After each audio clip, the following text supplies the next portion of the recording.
I'm not really a girls' night out kind of gal, but when my friends invited me to drinks and dinner in the city, I said yes because I needed a break from the monotony. And honestly, I needed to feel pretty about myself. So I hopped on the train going Metro North and popped out on East End Park Avenue and started walking when I noticed a sea of men in suits coming towards me.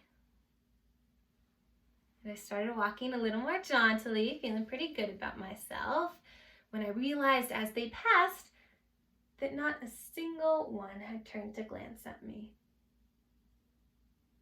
And I realized then, at 44 years old, I had become completely invisible. And I was happily married. I was enthralled in life as a mother and a wife and what felt like occasionally a writer. Despite the monotony of suburbia and running around after 5 kids, 2 dogs, 5 cats, and 7 chickens, life was good. Life was settled. Life was safe. Life was what my husband liked to call pots and pans. I knew everything about him and he knew everything about me. But scratch the surface and we were going through something of a rough patch. We had so little energy, we had forgotten to really nurture our relationship, take care of each other. We were so exhausted that we used to say a good night was in bed by 9, but a great night was in bed by 8. And Chinese takeout was the highlight of the month. But I wasn't really happy. Not really.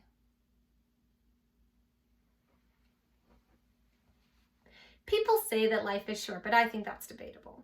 I think that when you find something worth fighting for, someone worth fighting for, life can be very long. Jane has found herself at a low point in middle age because she wants something new and exciting and out of the ordinary. And when a young man enters her life, that is exactly what happens. But she finds that what she really needed, all she needed in life, was already right there. She had just forgotten to fight for it. Greener Grass by Jane Green. Some weeks after the girls' night out, I was at a book event in LA and sitting at the hotel bar waiting for the event to start when I noticed a young, dark-haired man had come to sit next to me. I realized he was one of the authors also doing this event, so I decided to introduce myself, and I was immediately struck by how handsome he was.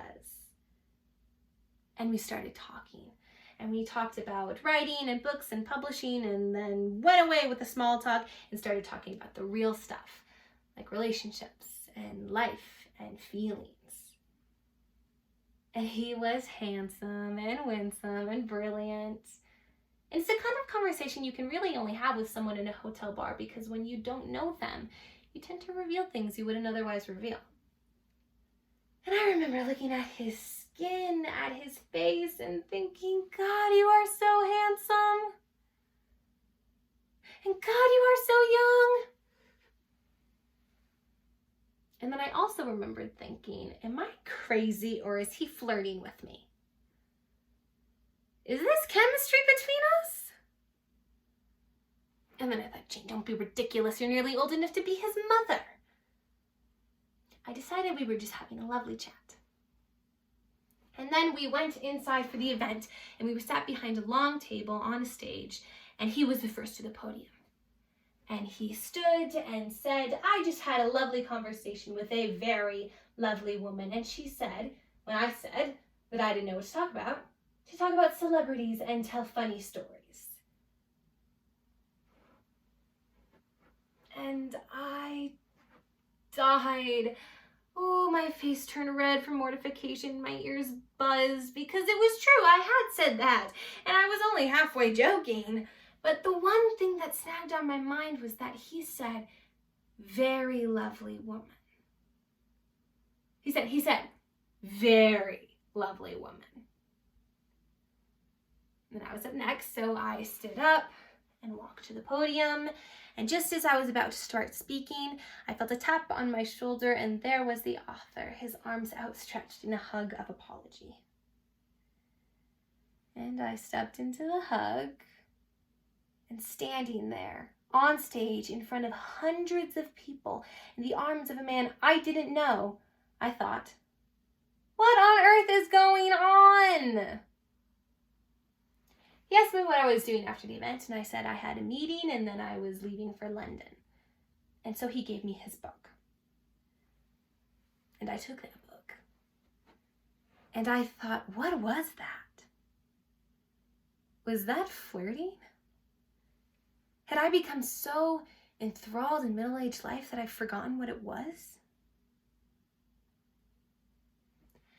3 days later, I had gotten on the plane and I read his book and sent an email before we had landed. I said that it was a terrifying story, brilliantly told. He wrote back immediately and said that if I didn't send him my book, he would stand outside my window with a beatbox like John Krasick and say anything. And I hadn't seen that film, but you can bet by the end of the night I had. That one email made me feel more alive than I had in years. I felt like sashaying through the streets of London. I felt gorgeous and sexy and visible. I felt like a new woman. And we emailed back and forth. And I made sure not to say anything too entourage, too suggestive, but I was enthusiastic. I wrote long letters and counted the minutes until he responded. And it felt safe, and his emails made me feel beautiful. He was on the other side of the country, so I didn't think there was anything to worry about. But every time his name popped up in the inbox, I felt a little thrill of excitement. But much to my dismay, the emails ended up dropping off, and it wasn't that I didn't still have a thrill when I saw his name in the inbox, but life got busy and better. But I missed the excitement of it all. Sometime later, my publisher called me and said that she had an event for me in LA and that she wanted me to go, but the only thing I could think about was, LA? Smart, young LA author is in LA. And so I reached out and said, hey, I'm coming to town. And he said, great, let's meet up. So we made a plan. And then I went to my husband and I said, darling, I'm going to LA on September 4th. And he said, September 4th? And I said, yes. And he said, I don't think so. I said, excuse me? And he said, Jane, you're not going to LA on September 4th. I was outraged. I think I actually said that this is my career. I'm going to LA. My publisher wants me in LA. I am going and you cannot stop me. And he said, Jane, September 4th? That's my birthday.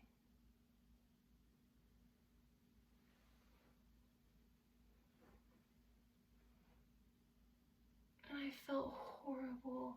I felt terrible because not only had I forgotten my husband's birthday, but I planned on spending the day flirting my ass off with someone else. I'll come with you. We can make it a trip.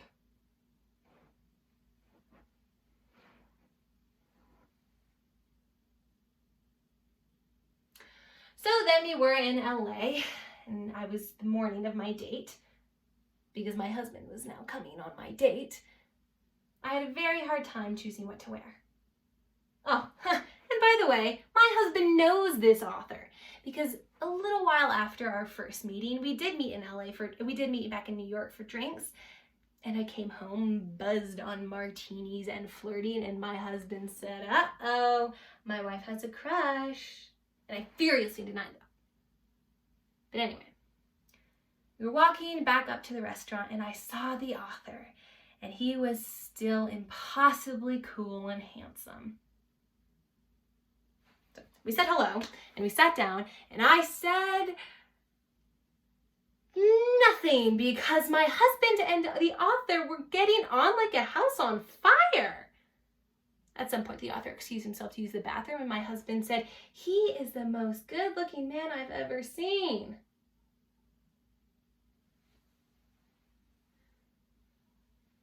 When the author came back, he suggested we go for a walk, but that he had to stop by his house to get changed. So we went walking, and I saw his house, and that's when I saw the greener grass. And I thought of my own home. Every surface had a chicken on it somewhere, and I thought of the mess and the chaos and all the noise.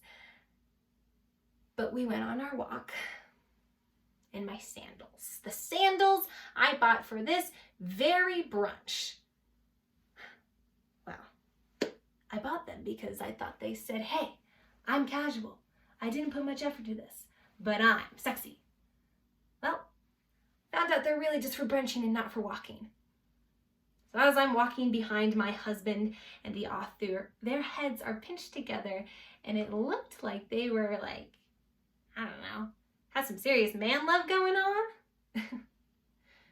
And I was limping behind them, sweating, and my feet were blistering, and I thought, this damn well serves me right for flirting with another man. But when we got back to the hotel that night before bed, I looked at my husband, and then I looked at my phone, and I had gotten an email from the author, and he said, your husband was lovely. He's a great man. And I remember something my friend told me once, that the grass is greener where you water it. And I had forgotten to water the grass.